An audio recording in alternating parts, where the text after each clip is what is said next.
Not coming down. I never left it on the ground. I'm not coming down. I want to go higher, higher, higher than that. Welcome back to the Business is Human podcast. I'm your host, Rebecca Fleetwood Hession, and we're here to bring you episodes that blend meaningful work with profitable success. Here to steward what I call the age of humanity. I believe if we transform the way we work, we can transform the way that we live. As always, my friendly request, if you like what you hear, hit subscribe so you don't miss any episode, and leave a review to tell the other humans that they might like it too. Always looking to help you and connect with others. All right, let's get into it, shall we? Happy New Year. And you know what? March will be here before we know it. March is our 6th annual Stand Tall in Your Story event. So if you are in or around Indianapolis, Indiana, or you're up for an amazing road trip or flying into a great city, we do a phenomenal event around International Women's Day. This year it's on March 13th.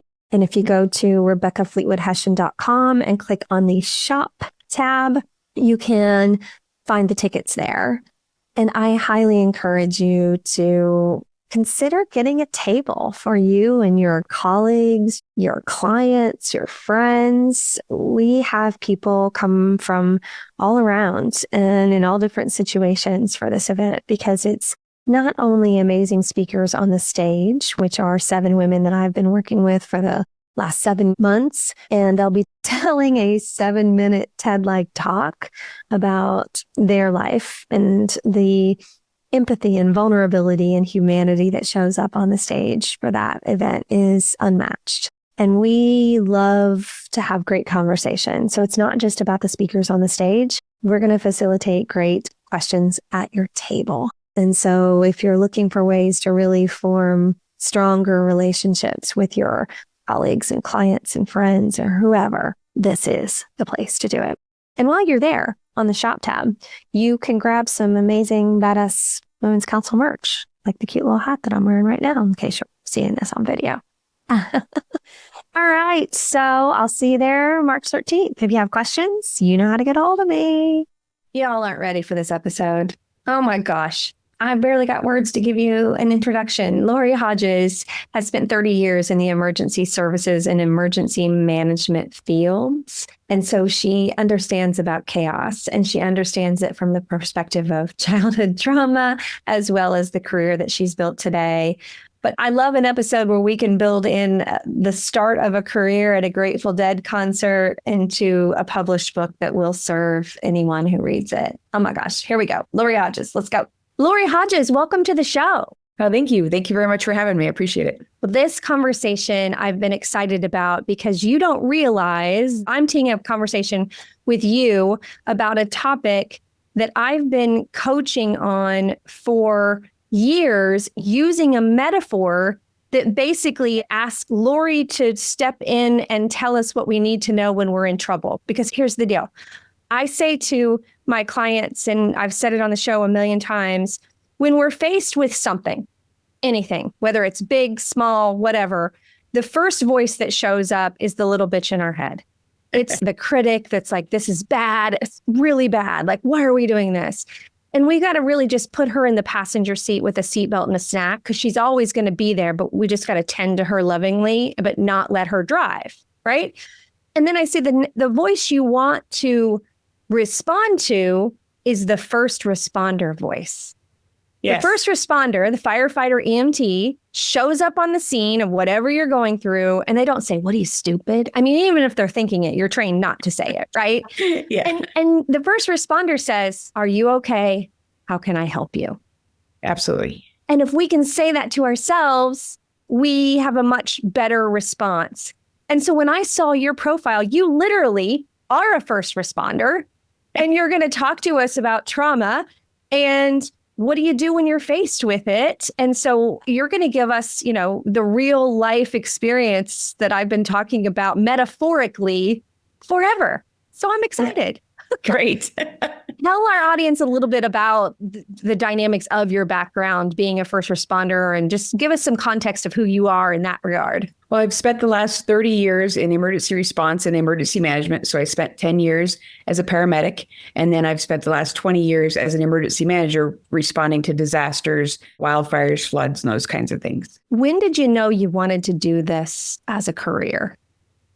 Well, I struggled after high school. I was your basic C student, and I didn't really know what I wanted to do. I moved to Las Vegas and spent 6 years just kind of wandering. And then I was at a stoplight one day, and an ambulance drove by running emergent. And all of a sudden, I saw a path. I didn't really want an office job. I saw something that maybe I could do. So I told myself I'd give it a little bit of time. And then that weekend, I went to a Grateful Dead concert. And a woman at the Grateful Dead concert had a seizure in front of me. And I didn't have any medical training, but I just tried to protect her head from hitting the metal railing. And then the medics came and they took her to the medical tent, and I followed them. And for the rest of the show, I watched them. And so I took that as a sign that this is what I was meant to do, because I didn't see any judgment in what they were doing. They just wanted to get people up and about and able to enjoy the show. And so within 30 days, I had moved back to Colorado and I was enrolled in EMT school. And from there, everything's just worked out. I had no idea that was going to come out of your mouth. And I am so glad that it did, because we've just met. I know about your book. I know about how you teach people to respond to trauma, which is what we're going to talk about today. But you have also, oh my gosh, I'm emotional about you saying that, because you have just illustrated the thing that I most want people to feel is that you have a path and a purpose, and it doesn't need to follow the societal expectations and norms that people have been just drumming into our heads for years. And often those are the things that keep us from being on our path. But you just wandered around and listened to and paid attention to this. And everybody here knows that I'm always looking for God signs. And to me, God will be at a Grateful Dead concert in a New York minute to take you where you need to be. Girl, I'm a live show junkie. So I've had a lot of spiritual experiences at a lot of concerts. Well, I think also if people are really trying to just follow the path that they believe they're supposed to follow, or somebody told them to follow, they are going to miss those signs too. So you just got to keep your eyes open, I think.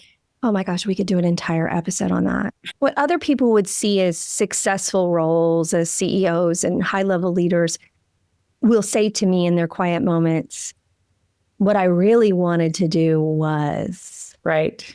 And it just breaks my heart, because they feel like they're too far into whatever they're doing to make a change. Some of them have and are willing to, but you're exactly right. We can get stuck into thinking what everybody else thinks is best, and that's not a thing. Yeah. And so you've gone from this experience at the Grateful Dead show to now all these decades of experience, and you've culminated all that into a book that you wrote called Shaking in the Forest, Finding Light in the Darkness. Tell us a little bit about how that came to be, that you even wanted to write the book. I'm an avid journaler. I have been my whole life. And so I was looking back at my old journals from when I worked as a paramedic. And I was looking back at some of those calls. You know, you forget some of the stuff that you went through. So as I did that, I decided I wanted to write a book. And at the time, it was just a simple book with maybe some humorous stories, start with a call that I ran and then add some humor into it. And then it ended up being more about lessons learned about life. And so each chapter starts with a call that I ran on. They're not all humorous. There's a lot of trauma in it. There's some deep in there, yeah. Yeah. And at the time I was writing it, I was also working through childhood trauma in therapy. And so the two of those kind of melded together in the lessons I learned about trauma and how trauma helped inform my life and how it actually strengthened me and how it really became who I am today. The book really kind of interweaves that trauma and kind of what I've gone through in my life, along with those calls and just some lessons that I learned about being a medic. Kind of like you mentioned about, you know, in business, how do you thrive when you're going through bad things, right? Or how do you make sure that you have a most fulfilling life? And I think all those lessons, even in the most traumatic times, helped me to develop some skills in that regard. No idea when I read your bio that they proposed you as a guest on the show, that we were going to literally walk through an affirmation of every point that I talk about with my coaching clients. I'm literally blown away right now, because I walk clients through an exercise, and it's called Fall in Love with Your Story. And I asked them, what have you learned? But I asked them, what have you overcome? And the resilience and lessons that came from it, because, Bible says he'll use it all for your good. And who better to handle trauma than somebody that's faced childhood trauma and had the guts to address it and go into that place and learn about it. Oh my gosh, this is the best day ever. And so there are deep lessons in these calls. When you think about, I don't want you to tell all the stories because I want people to go buy your book. But when you think about all of the stories and all the things that you've learned, what are some of the nuggets that you want our listeners to take with them today that you think will help them not only in perspective building, but in action and how they respond to things? I think a primary one is we have a rule as a paramedic, no running, no yelling.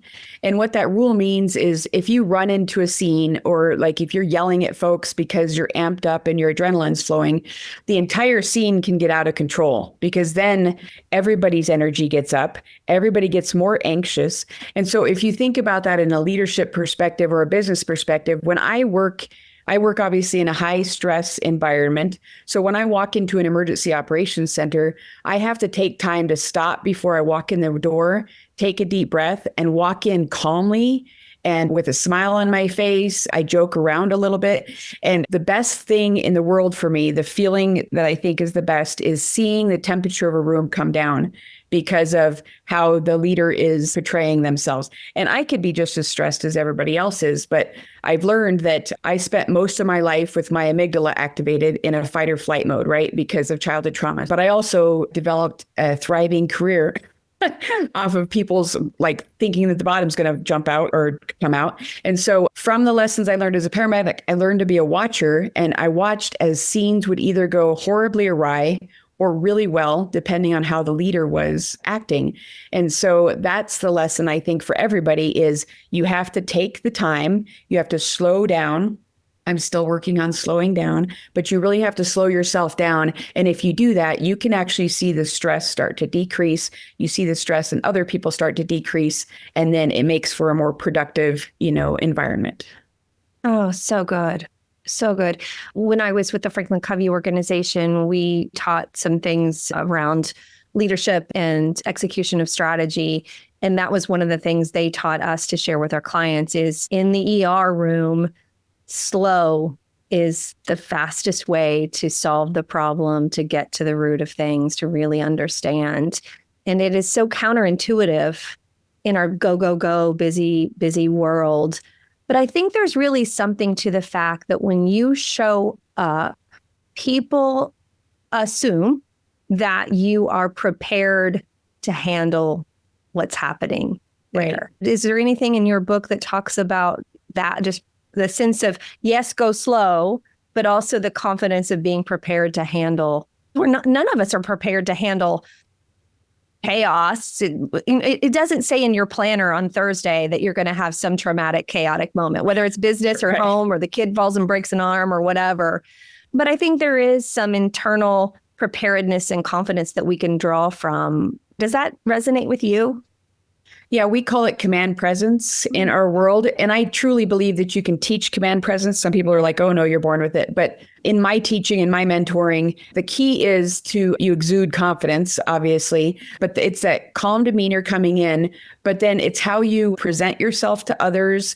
It's that confident feel. I had an employee who every time he would speak in a large group of people, his voice would get really soft and you could barely hear him. And it was a lack of confidence, right? So we worked through that to where when he went into these rooms, I just started to tell him, I want to make sure you project your voice, make sure everybody in the room can hear you. And just from some of those small things, now you would have never known that. He's just a great speaker. He works on a facilitation team. And so the key, I think, is, again, I think being a watcher is very good. Watch the people that you would like to be more like and see some of the traits that they use. And that's what I did as a paramedic, is I watched the paramedics in the room that had the most presence and the ones where patients, even if I was the one in charge and I walked in for a long time, my partner, Matt, people would look to him. And for a while, it really bothered me. And then he said, well, you don't look like you're in charge. And as soon as he said that, I was like, okay, that makes sense to me. So I started to watch and see. And within a year, all of the patients would look to me and not to him. And he's like, okay, I don't like this change. But yeah, it was just about kind of seeing what are those traits that make people want to follow somebody or want to look at them. And then in really stressful situations, all of those traits help you to stay calm, to react appropriately to what's going on, and to also decrease the stress in the room for everybody else. That's so good. There's a humble confidence that commands that kind of presence, when in fact the opposite is true. If you're commanding presence from an ego control perspective, you're going to shut that off. But what you're Absolutely. saying is command presence that I know what I'm doing. I'm here to help you is Right. a very different vibe and energy than command presence. I'm here to control you.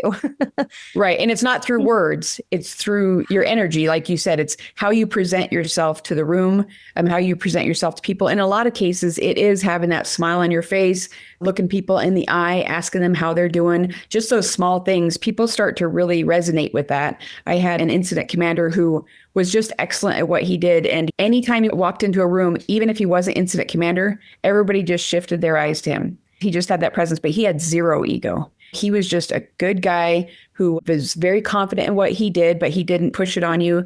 It's just kind of how he was. But it's also because he cared about people. He was always asking you, how are you doing? Are you taking care of yourself? You know, and that made all the difference to people because then they wanted to follow him because he was just a really good leader. Oh, it's so true. I'm thinking about an episode that we did a few months ago with my business partner, Eliza Kingsford, who's a neuroscience expert. And she talked about all of our thoughts come from love or fear.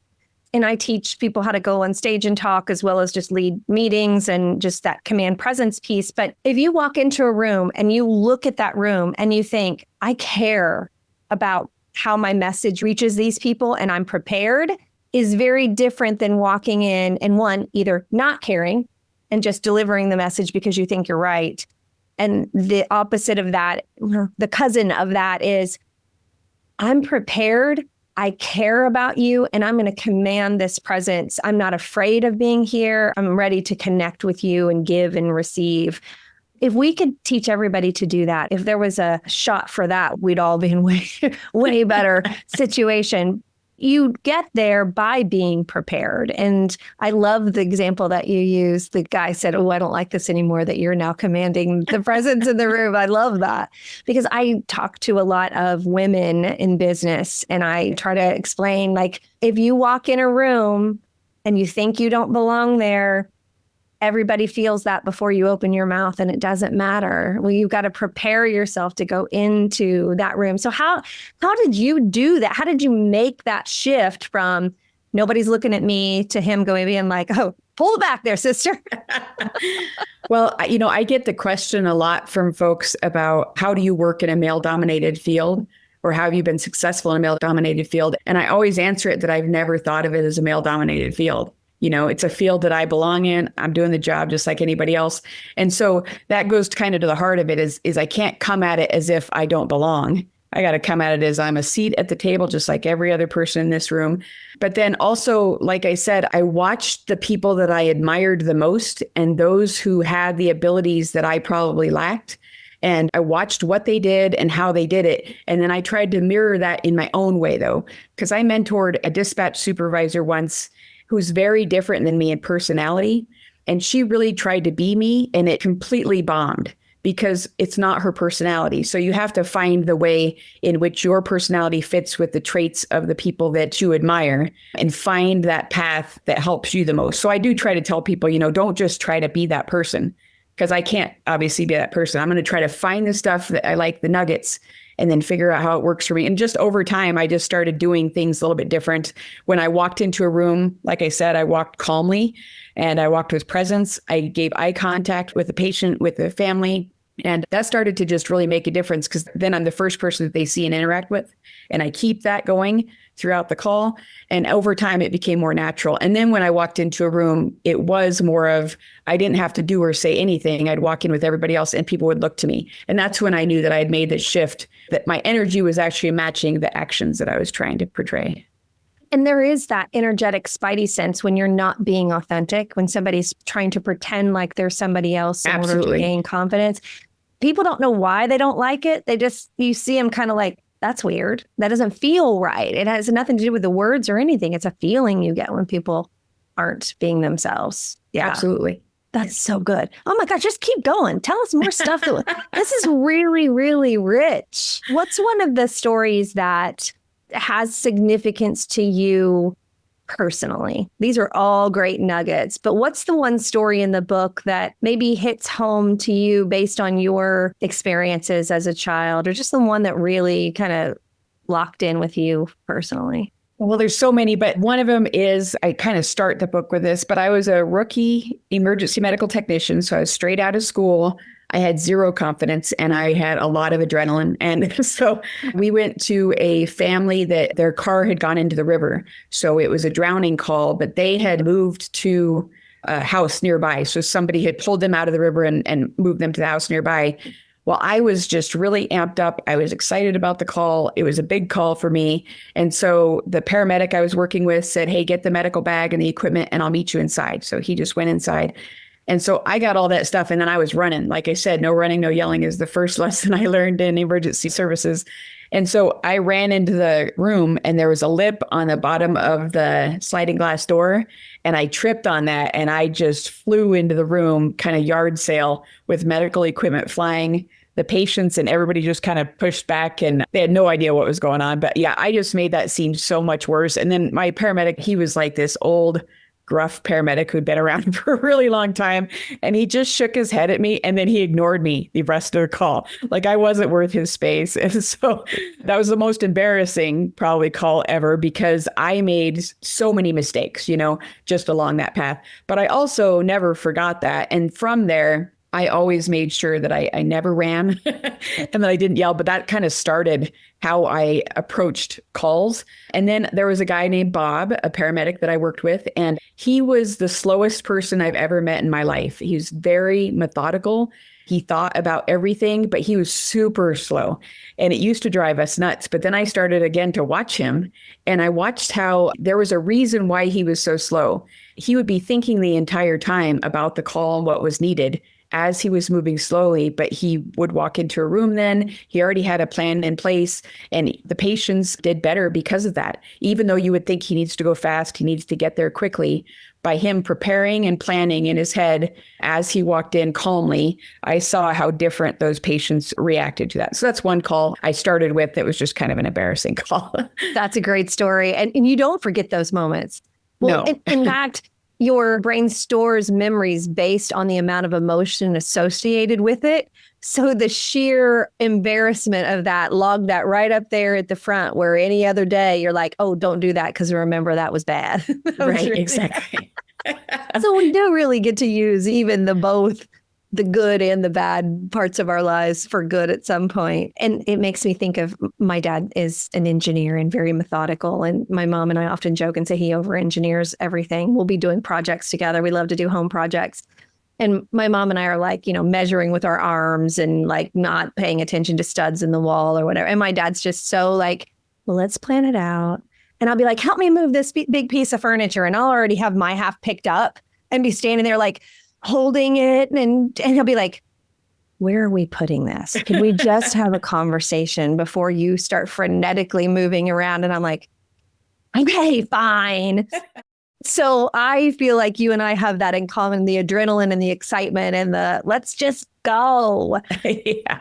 So how are you wiring that in as a practice to help you go against the kind of normal tendencies that you feel? Well, that's what I work on. I am in therapy for childhood trauma. And one of the things that I'm working on the most is I talk fast, I move fast. Everything to me is go, go, go. And so I'm learning that if I can do some exercises where I take myself kind of out of my head a little bit, or at least a different part of my head, get more into the prefrontal cortex instead of my amygdala, then it'll start to rewire my brain. And so some of the exercises, one of them that I really like is if I'm in a meeting, and this is good for people who suffer from anxiety, I'll try to feel the hair on my arm, or I try to see what the pressure of my foot against the floor feels like, and just really try to concentrate on that. And what it does is it takes that brain out of the fight or flight, and it takes you into a place where you're hyper aware of one thing. Another thing I like to do, it takes longer. It takes probably 20, 25 minutes if you do it right, is to scan a room from one side to the other. I don't know if you know this exercise, but it's to look at the textures, to look at the colors, look at everything that's in that room, to think about it. Like I have a lamp that my grandfather made, the case to it and everything. So anyway, you go through the room and it takes a long time if you do it right, but all that's doing is just slowing down the brain to really try to slow you down. And I'm not somebody who can easily think of nothing. Like meditation is hard for people like me who are go. So this is an active thing where I'm actively thinking about something and working it through it in my brain, but it just takes my brain into a different place. So those are some tricks that I've learned that I just do anytime that I feel like it or that I have the time. And all it's doing is helping me to slow down a little bit and to get my brain into a place to where I don't automatically react. And I take the second that's needed to say, is this reaction appropriate? I love that so much. I can't stop thinking about what you said about feel the hair on your arm. Yeah. Did you come up with that, or just like that is profoundly different than where all your other thoughts are going to be? Like, where did that come from? Well, that comes from therapy. She's given me some tools just to try to slow my brain, to take a second, because I used to play pool. And so I was in a pub and I was playing pool and two people got in a fight in there. And I was outside the door in the parking lot before I even knew that I had reacted because I come from an abusive childhood, right? I didn't react rationally because they were nowhere near me. I wasn't at risk, but something in my body said, you need to leave this situation immediately. And so what my therapist is trying to do is getting me to take that second to determine if that action is appropriate, right? If you're really in threat, you're going to react to it. But in this case, I wasn't in any immediate danger, but I completely dissociated and just was outside. And then I'm like, why am I outside? This doesn't make any sense, right? So me just kind of trying to learn those tools and why do I react the way that I react? And some of it is trauma-based. And so working through that has been good for me. One, I think we should have been friends growing up because I used to hustle pool with one boyfriend in my 20s. Oh, really? I'd go into the little hole in the wall places and call the game because they'd look at me like, yeah, she's fine. And then he'd come, and I was actually a good pool player, but he was even better. And then we'd like run the table, take our money and leave and go to the next little town. Made my beer and cigarette money that way, girlfriend. Back in the day. Okay, so this is important for the business community because there is a habit. There's this thing that happens that we treat business decisions like they are fear and trauma and physical danger. And, oh my gosh, I've got to react right now. And I will often say to clients, you don't save lives or cure cancer. I mean, you make tires or you create software. Like, let's just take it down a notch or two. And I think a lot of times, if you haven't been a child of childhood trauma, which I've got several of my high achieving clients that's the case, because that's what happens oftentimes is you take that adrenaline and you put it into overworking and overproducing and being really productive. And it works well for a while. But so if you're not that person, but you're just in that situation where you treat everything with hyper vigilance, this is a great way to, those exercises you're giving, to just take it down a notch and treat it with perspective. You alluded to this. The more you do that, the more it becomes the habit. Right. And, one of the things, and I think this is true for a lot of people, they take their trauma and they create a very productive career from it, But one of the things that I struggled with quite a bit was the fear that if I slowed down, I could never speed back up. Because there are times where I need to be able to go pretty quickly and make decisions quickly because it is life and death, right? So this doesn't change that. You still have that ability. You're just creating some new tools so that when you're not on, you don't have to be on all the time. And so I think a lot of folks who are in this business and react the way that I do probably have that same fear of, if I slow down, I'm never going to get back to where I was, or I'm not going to be as productive, when really you're just creating new tools for a healthy life. You're taking these lessons learned, you create the tools, and then when you need to be on, you're on, but when you don't need to be, you turn that off and you can be a little bit more productive in a different way. Referencing back to Eliza Kingsford's episode, she calls that creating the capacity that you need. Yes. And I think that's very true, that there's this feeling of, if I stop achieving, even to rest, that'll be it. I won't be able to get back to that space. So we just keep going. But the opposite is actually true. You only have so much capacity, and eventually all of that starts to break down. You're not effective, even if you want to be. Absolutely. What I'm trying to help people not get to that burnout stage. So when you sat down to write the book, what was your hope about the impact of this book? What did you want it to be? There's a couple things. The first is that I want people to see that I'm not saying that tragedy is good or that trauma is good. What I say in the book is that there's always beauty within the bad. Whatever bad happens, you don't have to look at what happened as if it's good. I'm not expecting people to do that in any way, shape, or form. But the lessons that you take away from it and the growth that you can take away from it can be beautiful. And, I mention in the book that one of my favorite things during a wildfire is a wildfire sunset or sunrise that you only get because something horrible is nearby, but it's the most beautiful thing you've probably ever seen. So there is this beauty in chaos. And if you seek it out and you try to find the beauty, you're going to have a more fulfilling life because that's where you learn those lessons. There's a lesson in everything that we go through, whether it's good or bad, but the bad teaches us more, I think, than anything else because it is the life-altering experience, right? It shakes you up and you have to look at life a little bit differently. We do this all the time in our field. We call it after action, where we look at whatever happened and we say, what worked, what didn't work, what can we do better? And you learn from it. Well, if you do that in life too, what was good, what was bad, what did I learn from it? You can take that forward and then you can thrive and you build up that resilience that you need to handle kind of the bigger stuff as it comes along. You're going to have those tools so that you're better able to go through it and to move through chaos instead of trying to control it. Move through chaos instead of trying to control it. That would change the world, right? Yeah, exactly. But I love that you use that example of the sunrise and sunset near a wildfire is the most beautiful one. Oh my gosh, that's going to stick with me for a long time thinking about. Yeah, I always take a second, regardless of how busy I am, to watch the sunrise or sunset during a fire. Yeah. Oh, not even during a fire, but I try to do it every day.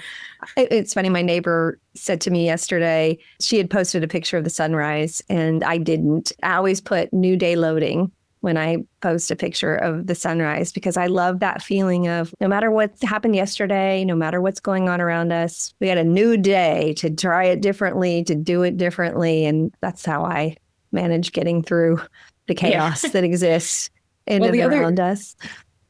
The other lesson that I have in the book is that it's okay not to be okay. And that's a big part of it is everyone's going through something. So even if you think nobody will understand what you're going through, everybody goes through something bad and it's okay to not be okay sometimes, but you want to seek help when you can. Yeah, 100%. Oh my gosh, I'm enjoying this so much. Just so good. Okay, I have a question and the answer may be no, but I'm curious. When you look around at others in your line of work, other first responders, is there a theme of those that have had some sort of early trauma in their lives for this role? I do think that people who have suffered from early childhood trauma go into fields of helpers. So whether it's doctors, nurses, emergency medical technicians, paramedics, firefighters, I think you see a lot of people who one, the hypervigilance is something to where for me, I was always thinking the bottom was going to drop out. And now my entire career is to try to plan for when the bottom drops out. So I created a career around it. But yes, I think that it creates a helper mentality. And also the hypervigilance creates empathy because you're more aware of the people around you because you are being hypervigilant. You're picking up on stuff that a normal person who didn't go through this wouldn't pick up on that stuff. So I do think that it creates empathy and it creates the helper mentality. So yes, it's in our field all over the place. Military, I think, too, would be the same. Interesting. Because I think traditionally people think that military is, I just want to be in charge. I just want to be strong. I just want to be in control. But you're right, the helper aspect of how God wired us, it needs to come out somewhere.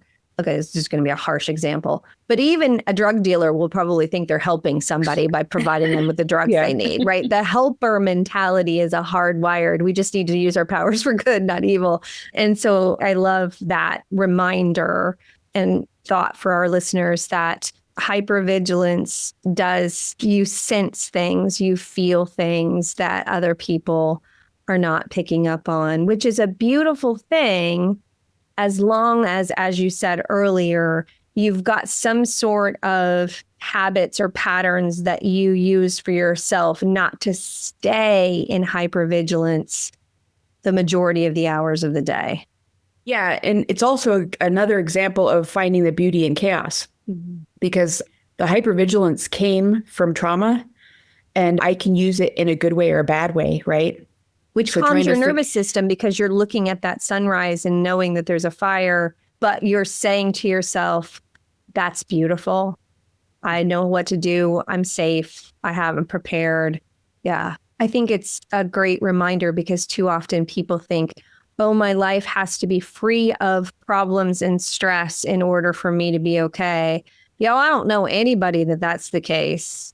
Yeah, we all deal with chaos, you know? Yeah, unless they're just overly medicated and just ignoring what's going on around them. I don't know. I guess that's an option, but not one I'd choose. Yeah, we're all going through something every single day. That's a key thing, I think, for leaders, too, is to understand that not only do you need to look out for your people, but you need somebody within your people that's looking out for you. Because I do have a story in the book about that incident commander that I told you about that I admired so much. He ended up committing suicide. And he was always the guy who was looking out for everybody else. And I wondered after his suicide how much people were asking him the questions he was asking them about, hey, are you taking care of yourself? Are you hydrating? You know, is there anything that you need? And so I think everybody just thought he had it all together, that he didn't have any problems because he always exuded this confidence, right? And so with my team, when we're under stress, I reach out to them, but I also ask them to reach out to me. Like, let me know if they think I'm starting to get a little bit too stressed or if I need a break. If I'm sitting at my desk too long, make sure that they're telling me that. And so that's important as a leader to, one, it lets people know that you're just as vulnerable as everybody else is to stress. And then two, it creates that trust with your team to look out for one another. That's so beautiful. I'm so emotional because when you are the one who's in charge of everything, or at least you've put yourself in that situation, you believe that to be true. And I've spent a lot of years of my life not being vulnerable enough to ask for help and just wishing somebody would offer. And I, too, am a journaler, and I was able to go back and read my journals and realize that was a thing for me. And I made some significant changes in my life and prayed for the kind of people to be around me that I could be vulnerable with. And now I have the kind of friends that if they don't hear from me in a couple of days, or if they just know that I'm going through something, just to get the text that says, what do you need? Let's get together. Let's have coffee. I'm emotional because it literally is a life-changing phenomenon. And what you're saying is, don't wait to hope those people come along. Create that condition for your team. Right. So say that again, because when you opened up this lesson, you said it very profoundly. Say that line again, like, don't just be the person who's looking out for your team. Make sure that your team is looking out for you as well, because if not, you're not taking care of yourself, and then you can't take care of your team. So that's one of the rules about paramedicine too, is you got to take care of yourself first and then the patient. Because if you don't, you become two patients. And so from a leadership perspective and from that experience with that incident commander, I just learned that I might not know that I'm not okay, or I might not know that my stress level's gotten too high and I'm starting to impact people in the room, or I'm impacting myself. So if I'm looking out for my team, the best thing that I could do is tell my team also to look out for me and to let me know if they're picking up on some signs that maybe I'm stressed, or maybe I need to take a break or hydrate or whatever. is it that simple that if you ask your team to take care of you, does that helper mentality take over? Like, is it really that? I hope so. Is it that simple just to say to your team, hey, make sure I'm okay too? You got to build a culture, I think, where that's okay. Because, we're in a society where failure is not appropriate. And so in part of our culture with our team, I make sure that they understand failure is okay, because that's the great learning ground. That's where we learn the best lessons. But also that every one of us, like I said, goes through something. None of us knows the entire life or what's going on with people in their heads when they're working with us. And so we just have to be aware and give them a little bit of grace to talk to them and make sure that they're taking care of themselves. And when you do that, they might not share with you, because a lot of people aren't going to share, but then they know maybe this is somebody that I'm safe with. If I'm not okay, I can tell them, hey, I need a break, or I need to do something. So you're starting to create this culture. It does take time though. So it can be that simple, but I also think it needs to be this learned behavior with leaders where it's constant, and then also back up the action. If somebody comes up to me and they say, hey, you've been sitting here forever, and I'm like, no, I'm okay. Well, I need to be like, okay, thank you for that. I appreciate it. I'm going to go take a walk around the block. I'll be back in 5 minutes. And then that tells them, hey, I was a good teammate and I helped this person. Maybe they'll help me when I need help, Yeah. Receiving the feedback, receiving the help is what builds that culture. That's huge. Like it's as simplest as inviting it is a starting point, but then follow it up with action so that they know that you're serious, because receiving help is difficult. Yeah. Yeah. And there have been times that people now that I'm in a situation where people do say, hey, how can I help you? Too often I have deflected that because I wasn't accustomed to receiving help. And now when I hear that, it's a trigger to pause and go, how could they help me? Like, let them, because they wouldn't have offered if they didn't think I needed it or want to help. And so even things like when I'm inviting people over to my house, people used to say, well, let me bring something, or how can I help? And I would be like, no, I got it. Thinking I'm honoring them. And then I'm stressed out and they get there and I'm tired and it's not fun. And now I'm like, okay, you bring this. What I've studied in the Art of Gathering as a book is that people want to participate. It doesn't feel as comfortable to just be not involved in what's happening. And so what you're explaining there is leaders have to invite that. Right. And, in disaster psychology, they teach this, that, when you have something big happen, if you're in a group of people and you've just gone through something big, some kind of disaster, and you're trying to figure things out, the most stressed people tend to shut down sometimes. But if you give them a task, you say, can you do this thing for me? Can you watch this child so I can go take care of this person? It gives them a task, and then that gets their brain working again and it gets them going. So again, that's an extreme example, but it's the same thing that you were just talking about, where if somebody offers assistance and you say, no, their stress can go higher depending on the situation. If you give them something to do, now they're a helper too. They're part of the solution, and then they feel better about what they're doing. So I think that, and then you could just do that in your day-to-day life. When somebody says, hey, how can I help? Give them something to help you with, Oh my gosh, so good. I'm thinking about the millions of dollars that get spent in corporate America for training and development, and how powerful it would be if some of those dollars were channeled into hiring people like you and others in, disaster psychology and how do you deal with trauma in these situations, that gets it out of the business context and gives it a deeper meaning, because the application is significant to the improvements that can be made, because it's humans running your business and how they respond to things, whether they perceive it to be physically dangerous and it's really just a missed deadline. it's not as bad as we think, but the response to it as a human has gotten to the point where it's like, okay, let's just all take it down a notch. Yeah. So exactly. Good. So good. So how can people stay in touch with you? One, I want everybody to go buy the book, because the application that you have just illustrated from this brief episode is so profound. I just think it would be an amazing, let's read this book as a team, and then let's talk about the lessons that come from it. I think would be great. It's called Shaking in the Forest: Finding Light in the Darkness. And just the way that you present things, I can already tell it would be an amazing read for people. But how else can they stay in touch with you? Do you go out and talk to teams and do things like that if they wanted to have you in for a keynote or a session with their teams? Yes, I do speaking, and I'm an executive coach. So I do coach businesses too. And then my website is just LoriHodges.com. So LORI Hodges.com. I'm not really big on social media. I have some social media. LinkedIn is probably the biggest for me. And so I am on LinkedIn and then a couple of other places, but I don't really have a huge following on those. No, you don't need that. Impact and what you're doing with your clients is what matters way more than the story you're putting online. I wish more people understood that too. Yeah, it's true. I am thrilled that we've met. I hope that we can stay connected. If there's anything that I can do to support you and your business. Do you have another book that you're working on or anything that we need to know about for the future? No, I am in a PhD program right now, so I'm doing my dissertation, so I can't write a book right now, but I hope to make my dissertation into a book eventually. Can you tease us with it? It's about chaos and chaos theory and how we take the principles that business leaders have used to deal with disruptive environments? How do we take those into other areas like public sector or other businesses to be able to deal with disruption? So it's the same theme because complexity and chaos are two things that I study quite a bit in my field.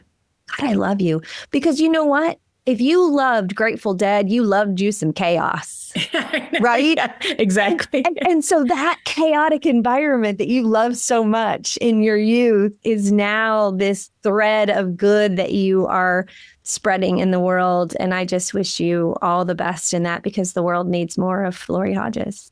Well, thank you very much. I appreciate it. It's good. Okay. So you're going to come back when the next book's out. That's just all right. Sounds good. I'm not coming down. I never left it on the ground. I'm not coming down. Thanks for being here. You can follow us on Instagram, Business is Human, or TikTok, Rebecca Fleetwood Hession. It's a great way to share some of the clips with your colleagues and friends. All right. Make it a great day. Love you, mean it.